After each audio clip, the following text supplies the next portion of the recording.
We are live. Welcome back, everyone, to the Disruptors live stream produced by City. I'm joined by my co-host Abby Rosenblum, and we've got an amazing guest today, which she is about to give us an intro for. Yeah, today we have Lori Frisher with us, and I am so excited to read this amazing intro. So, she is the founder of Ready or Not Media, bringing disability to the forefront of conversations in the public, private, and corporate sectors through experiential trainings. Her strategies bring disability and diversity inclusion to the forefront through community and corporate relations, public speaking engagements, marketing, and branding campaigns, even event management services. So, Lori, you really do it all. I say I think wear a lot of hats when we're entrepreneurs. So yes. Right. And this is only one of the many things that you do. And hopefully we'll get to touch on a couple other things, but we want to focus on Ready or Not Media today. So give us a little background. This was born this year. So, tell us how you got the idea, how it came together. Give us the details. Well, first, thank you for having me on this podcast. It's great to be with you both. And I actually have always had disability in my life, being now a deaf woman, wearing hearing aids for 30 years of my life, and being introduced to so much technology, through my life. I've obviously become somebody who has learned, different facets of disability through my own personal experiences. And I have always been a big fan of media and marketing and branding and, working with the community of people with disabilities. Back in New York, I had worked with the first company that was on the forefront of bringing disability to the world. And, I had enormous experience in that endeavor, and always had the pulse of doing that on my own. And in the last year with the COVID pandemic, I went through some personal health issues that brought on a number of disabilities for me. And I kept saying to myself, I think I am being called to do this on my own. And I decided that I was going to bring disability awareness to the fold of corporate leaders, and, try to make it known that this is a community that we can join at any time. And the best way to share that is through storytelling. So I decided to start telling my story and bringing the experiences to people and events. And it just kind of unraveling on its own. And everybody is like, how can I be part of it? So it's been a really fun journey so far. Right. And it's so amazing that you are definitely fitting a niche that a lot of, corporate companies maybe wouldn't think of to have this kind of thing for employees. Or, I know you've already done some trainings here in Denver. What have those looked like? Well, I will definitely say that, doing these trainings, I've had the pleasure of working with a hotel here in Denver, and, seeing the individuals who are part of their workforce step into the disability. We assign different disabilities to each individual, whether it's a motor impairment, mobility impairment, a visual impairment, a hearing impairment, and they step in the shoes of what that may feel like for an hour or two, to get more of an appreciation, more empathy for someone with a disability. So, a lot of people right now are, talking about D&I. And D&I is something on a lot of people's minds. So, trying to get these companies and organizations to take disability and accessibility and bring it into their initiatives. And do you feel like you've gotten good response so far? Are people like, wow, this is something we didn't even know we needed? How's that been going? Yeah, I mean, the impact is incredible. I mean, people are, leaders go through this training and they love it. And they are like, okay, now we have to get the rest of the company to participate because of the impact.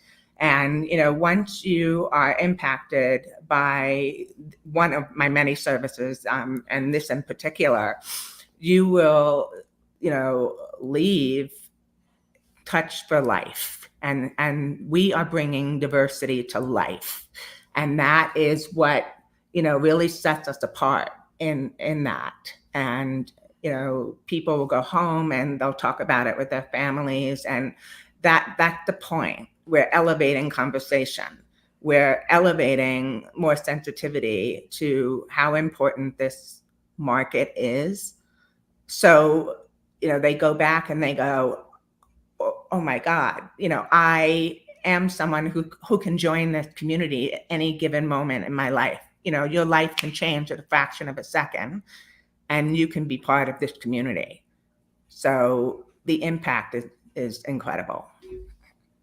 So, Lori, it seems like this is such an amazing cause and an amazing business, and there is an infinite amount of growth that this could have.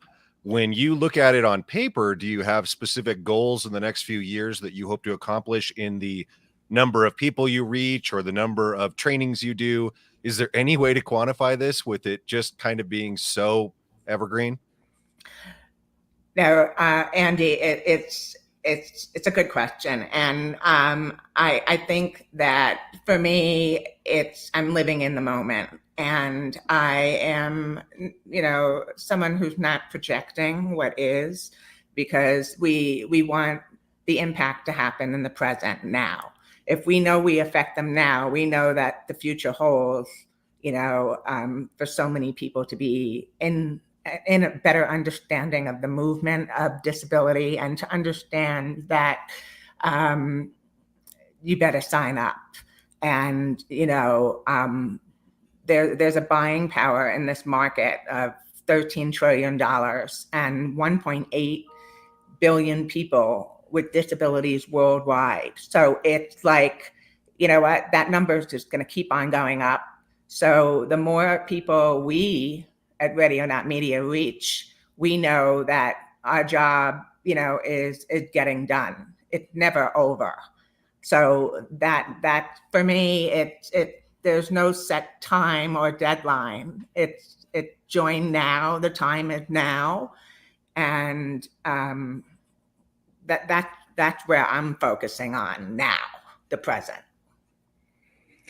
Right. And I can imagine too, because you do have a personal connection to doing this. And obviously it's important to you personally, important to, help other people. Do you feel like this business feels a little different maybe than others you've been involved with before, because it is so tied to you? This is definitely different. It is so personal, and to watch how the impact is being made, that is like the best gift for me personally, to see people are affected by it. But even more powerful when you see the change.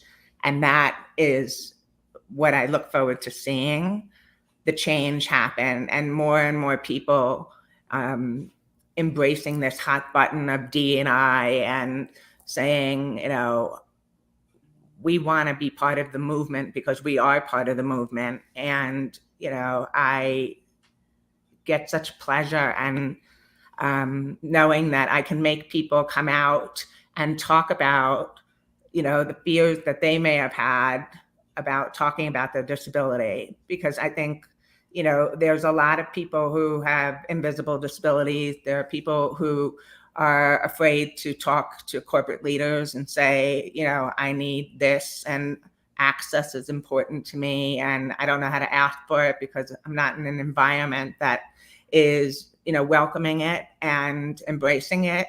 And, I think that that's part of the joy, to know that people are going to come out and they're going to ask for what they need, and they're also going to going to be in an environment that's going to make them feel that it's okay to talk about it. Right, because I could see it being really challenging when, we can see someone and there's a visible disability, maybe then you might say, okay, I'm going to go out of my way to like, do something for them or, make sure that they have everything that they need. But if it's something you can't see or you don't know about, how do you talk to people about like communicating that or bringing it up? Because like you said, you may not want to say that or bring it up in a work setting, a friend setting, anything. Yeah, I think, getting people comfortable and going through the out of the box kind of events that we do and the storytelling event that we do, sign language event, where we're bringing in different people who have been affected by disability and talking about the success of disability and showing people that, there are people with invisible disabilities that are, doing incredible and extraordinary things in the world, in business. And, there are people who have visible disabilities that are, gold medalists and going on the world stage for the Olympics and Paralympics. So it's showing those examples. We'll have those with the challenges come forward. Right. And I think that's amazing what you're doing. We're the biggest fans, obviously, because we have you on here. And if you don't mind, I kind of want to ask a personal question, and you can totally say no to answering this one. But have you felt like in your life your disability has ever stopped you from doing anything? It doesn't seem like it's ever stood in your way of anything. My disability has made me work harder. And I think having a disability, it doesn't define me. And I couldn't see it any other way. So I just love being challenged. And I think that's just something that's part of my DNA to, say, okay, if they think I can't do it, I'm going to certainly try to do it. So I love that challenge and I thrive on that challenge. And I think that comes with my athletic nature and just being an athlete. We're going for the top. So that's kind of been my mentality. Well, nothing but the best for Ready or Not Media then. Get out of the way, people. It's exciting. It's really exciting. I'm loving watching it unfold, and it is in its infancy, and just enjoying the building of what I'm doing. Awesome. And can you give us an example of one of the kind of experiential workshops or lessons that you've done? And so people can kind of get a feel of, how exactly you're taking a totally different take on this rather than having everyone just sit in a room and lecture for an hour. Sure. Yeah, it's definitely not a typical PowerPoint presentation that you go in and you're being forced to sit in on a training. As far as the training goes, what we do is we invite a number of companies and organizations to be part of it. Like we're working with Anchor Center for Blind Children, who come in and obviously work with us on the assistive devices that we bring for visually impaired. We have Cochlear coming in and talking about the cochlear implants and explaining everything in real time. So when everybody is in the training, they are in their assigned disability. So what we've done is we put them in situations where they actually have to navigate and experience it. So we will, do a scavenger hunt where we're on a property and we will have them, go and check in to, make a reservation, to order a soda at the bar, and they're kind of like, oh, well, I don't know if they're even giving me soda. How do I trust that person? So we're kind of putting them in the position of trusting where they are and who is on the opposing side. So, opening a locker in, a bathroom, and going, how do I get the towel out, and just moving and putting things in a waste paper basket and not being able to see it. So there are a number of scenarios that we put people in. Walking through a lobby and not having any hearing, and someone calling you behind you with earplugs, you wouldn't be able to see it. So everything is trying to attract every disability. And like I said, everybody is really, in the moment, and their sensitivity really heightens. Right. That's got to be such an interesting experience. I feel like maybe I did that once at Anchor Center for the Blind, and at a fundraiser there. But, putting yourself in someone else's shoes, is so interesting to just see how someone else lives their life. And, the different challenges you have to overcome are vastly different depending on who you are. Yeah. And it's just a small token of what it's like. I mean, obviously, one who lives with a disability, there's a lot that, we face every day and are Right. challenged every day by. But we, just give that, example of it just to really show what it is like. Is there any equipment that just institutionally should be available in more public places? I know, from a municipal perspective, all businesses have those AED, the auto electric defibrillators, if someone has a cardiac event.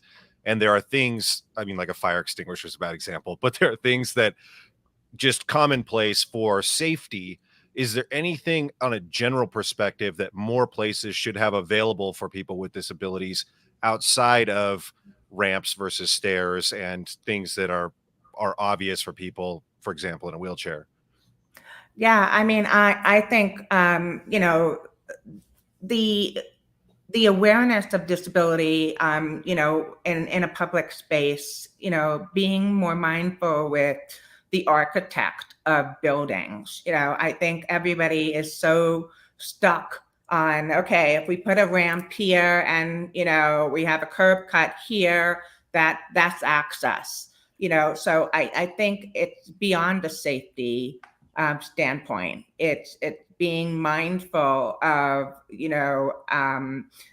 like meetings and hosting meetings in a corporate environment and using captioning and, making sure that, there's live, captioning on televisions and that, again, universal design is not just for people with disabilities. Universal design is for everyone. Where someone with a disability doesn't feel like it's just for them. There is no them in this market. It's everyone.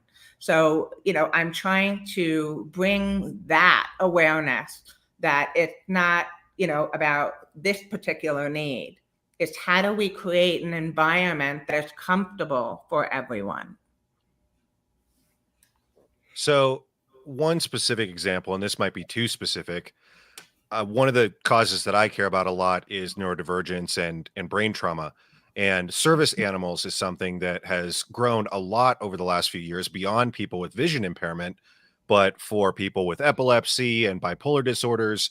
But the problem is some of these programs, it can be a 3 or 4 year waiting list to get an animal, and they cost $20,000 to $30,000, which is out of reach for most people.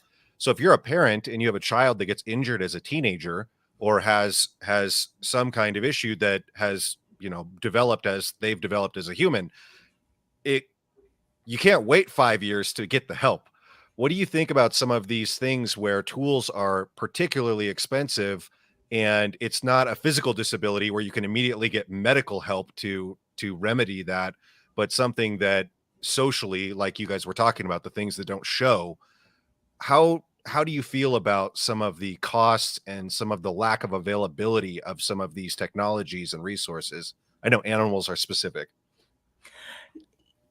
The the awareness, it's all about the awareness, so it's not specializing these services. It's making it part of the mainstream in terms of availability where it isn't so specialized. And, I think it's bringing the awareness. And when I use the example of, taking manufacturers who are supporting the disability community with their products and services and legislation, and making, our legislative leaders understand that this isn't, just for someone at that particular time. Again, people can join at any time. So why can't we make the services available all the time? And, again, not now. Mhm. So, I think, we look at, sponsorship opportunities where we see, the standard sponsors at a stadium or a game. If we start focusing on the people who are providing service dogs, the people who are providing hearing aids, the people who are providing, special glasses for vision, whatever the particular product or service is, we need to start making them have a position and a stance in public arenas and bringing the visibility to the forefront where the access will be readily available, not waiting. Right. And that sounds like a big task, but I feel like you're the person to start that. Well, I appreciate it. I mean, it's just it's having the conversation and, saying, let's move away from the specialized and making this marginalized community get representation on an even, playing field. Right. So that everyone just feels like this is how it is. It's always just accessible to everybody, not this is the special thing for you and this is the special thing for this other person. That's right.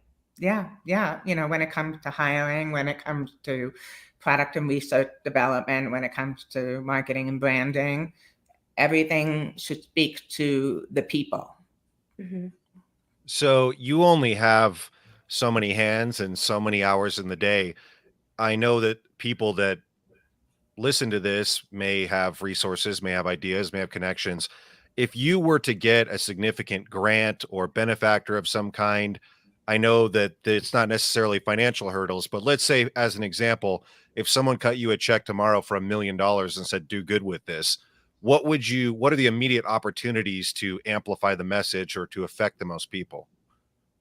Wow, I would be, incredibly honored if somebody came to me with that kind of funding. And again, we're not a nonprofit, we're a for-profit.